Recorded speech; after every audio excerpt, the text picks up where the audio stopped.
Members of the jury are calling the green woman a hero who saved lives. We go live now to an eyewitness. Our Stephanie Gold is standing by with him now. Chuck, I got your girl. What do you say about a little lap dance for the world's richest man? Oh. Thank you, Stephanie. Another nuke. Suck my We seem to have lost the feed. Nerd Mafia, forget about it. We run laps in 12 parsecs, maybe less, and done flat. A good fella here to bless them all with fun facts. Leave the gun. Take the cannoli. What's good, YouTube? This is Nerd Mafia, and whether you're a regular or new viewer, welcome to the family.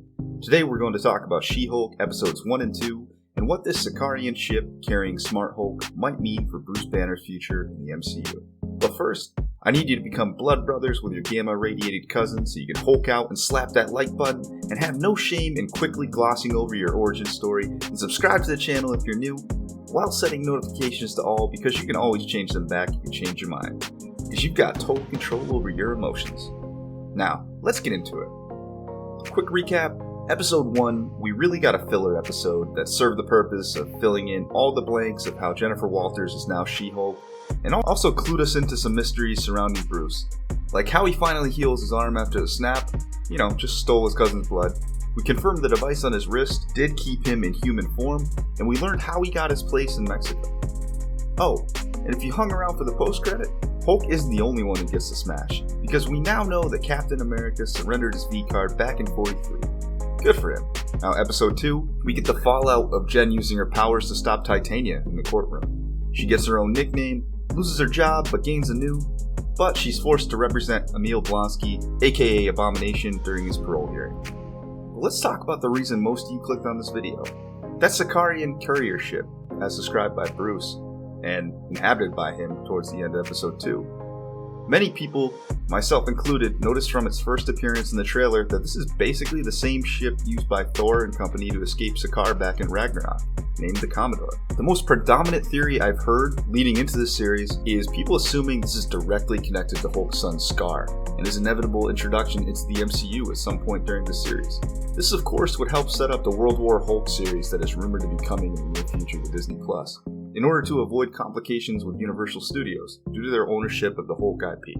Now this could all be par for the course in terms of what direction they're planning to take Hulk in, but what if they're going for the even slower burn? To help explain what I mean, let's go back to Ragnarok, more specifically when they free Korg and he starts another revolution in Sakaar. It seemed like for his second attempt, Korg didn't forget the Flyers, and maybe his rebellion left a void in leadership on Sakaar. Or maybe the rebellion hasn't finished, and they're looking for the champion in Hulk to give them the edge they need to win this war. I'm thinking maybe the reason for the ship originally attempting to stop him, but then not actually making contact, was because they were scanning for Hulk, signatures matched, but when Bruce was in human form, no one knew who he was because he spent the entirety of his time on Sakaar in Hulk form. Hulk now agreeing to go to Sakaar could jumpstart the eventual World War Hulk story we've been hearing about, but I'm not sure we'll get Sakaar as soon as rumored.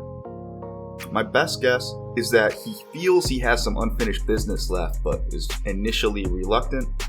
Maybe the Sakaarians informed him of the existence of his son, and that was all he needed to be convinced to travel back to the planet. From his interaction with Jen in episode 2 though, he didn't really seem all that emotionally involved with what he was doing. So who knows? Undoubtedly, we'll keep being fed clues as to what he's up to as the series progresses. All in all, I definitely enjoyed the first 2 episodes of this series, and the tone that's being set as being a little less serious and attempting to bring something different to the table as a courtroom comedy. I've personally always liked legal shows, so can't wait for more of that to be incorporated. And also, Deadpool is one of my favorite Marvel characters, so having She-Hulk test the waters and breaking the fourth wall is definitely cool to see, and just kind of getting me ready for that eventual Deadpool 3 movie and more involvement by him in the MCU.